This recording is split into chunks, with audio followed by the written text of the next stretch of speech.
So how's it going, guys, and welcome back to another video. So today we're going to be taking a detailed look at the Pegassi Oppressor. It's the new bike that come out for the Gunrunning DLC update. I'm going to go through the pros and cons of the bike, show you the price, then show you some gameplay and a few little tips that I found out about the vehicle itself. So if you are looking to buy it, it is here on the Warstock website. So once you go on there, you'll see it has two different prices. For the highest price is just over 3.5 million and the lowest price you can get it for is just over 2.6. So if you just want to buy it outright, buy it now, 3.5 million. Or if you do 14 resupply runs for your bunker, you will actually unlock a mission inside of the MOC, which is the Mobile Operations Centre, and you go to the touchscreen computer in the front of the MOC, and then you can launch the job once you have done 14 resupply runs. And once you have completed that as the host, then you will be able to get this with the discounted price. You do save pretty much 900,000 in-game dollars, so if you want to wait a little while, do some resupply runs, your money's a little bit tight, it is probably worth it. So now I'm just going to show you some of the customization options. We're going to speed this clip up just a little bit because there's quite a lot that you can do to this bike. But starting off, as you would expect with all bikes, if you take them into Los Santos Customs, you'll get all them upgrades. So your engine, your transmission, your turbo, wheels, lights, all that sort of good stuff. This bike cannot be customised at Los Santos Customs. It has to be customised in the back of the Mobile Operations Centre, and you've got to have the vehicle workshop inside of that, which may cause some problems, but I thought if I tell you about that now, then you know you need the Mobile Operations Centre and the vehicle workshop inside of the Mobile Operations Centre itself. So just to clear that one up, I didn't want anyone buying the bike and then not able to customise it and then having to go on and spend a lot more money on the MOC itself. If you're still quite curious and you don't know what this bike actually does and why it's so expensive, it has a miniature rocket engine on the back, and as you can see there by the back and the front, it has these little wings that you can deploy.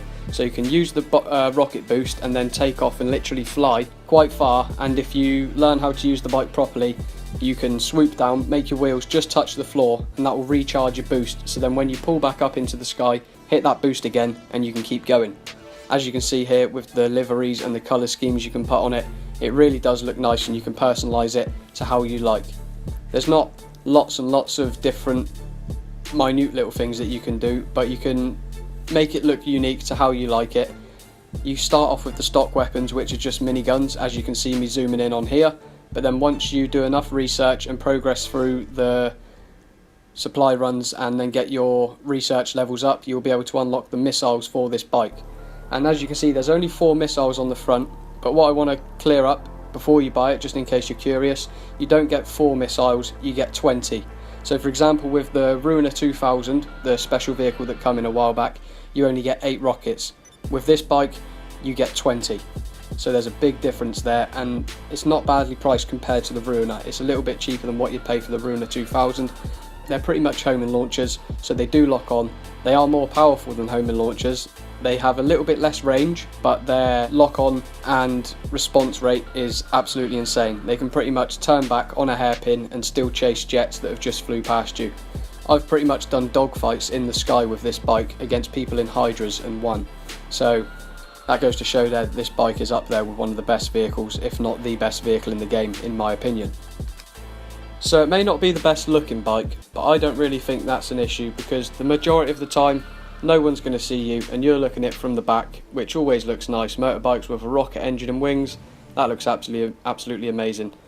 It's just the front that lets it down, to be fair, but like I said, you're always staring at the bike from the back most of the time, so it's not going to be an issue. And don't let that be the selling point, because you got the rocket, you've seen how fast I got up to my speed there. If anyone's chasing you and you hit that boost, it's good night for them. They're not catching you. Simple. And if they do get close to you, use your wings, hit that rocket boost, and you'll be gone within seconds. People just ain't going to catch you on this.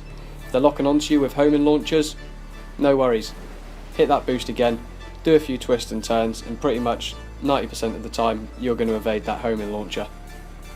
One thing I do have to say about this bike which let it down, and it's not that big of a deal, if you upgrade from the machine gun to the rockets, you will only be able to use the rockets. So you can't use the rockets and then press X to change to the machine gun. You will lose that feature, but that's not really an issue, seeing as the rockets are nice and powerful.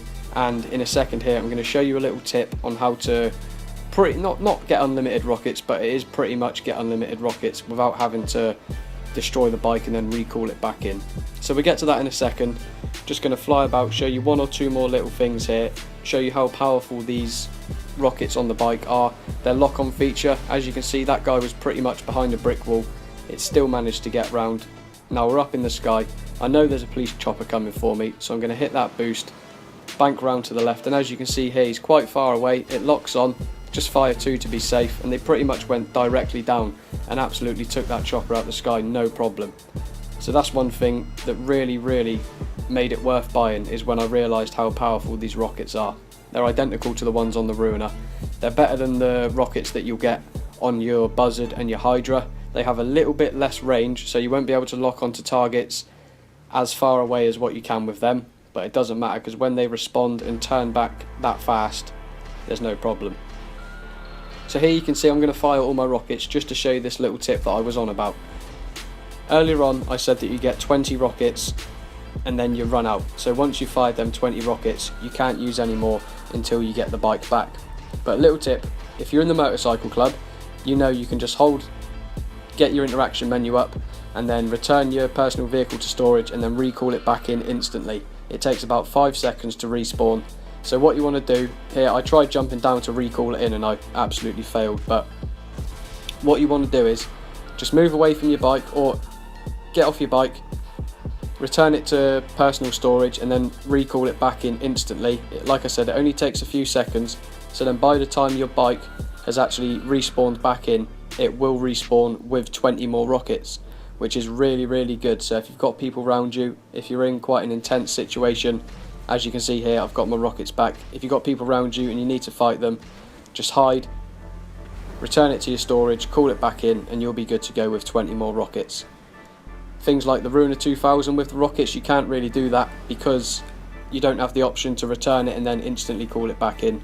You get that with the Motorcycle Club, which is really good, and I find it helps me out in a lot of situations. So now the big question, is this bike worth buying? To cut a long story short, yes it is, in my opinion. I know it's a lot. It's 3.5 million or 2.5 million if you get the discount. If you can afford it, buy it without any second thoughts. It is really worth it. I promise you, you will not regret it. If you don't quite have the money for it yet, I would highly recommend saving up for this vehicle. Since I've bought it, I pretty much have not used any other vehicle in the game unless I've had to, which some missions you have to use other vehicles, but when I'm in free roam and I'm just doing my things, I'm in this. You can fight jets in the sky, you can take on people's cars, you can get away from any sort of situation with pretty much no problem, and if you've got a creative mind, you can do some crazy stunts in this. It's absolutely insane. So like I said, to cut a long story short, is it worth buying? Absolutely. So thank you very much for watching, guys. I hope you have enjoyed the video. If you did, don't forget to leave a like because that really helps me out. Also subscribe to the channel if you are new. Thank you very much for watching, and I'll catch you in the next one. Peace.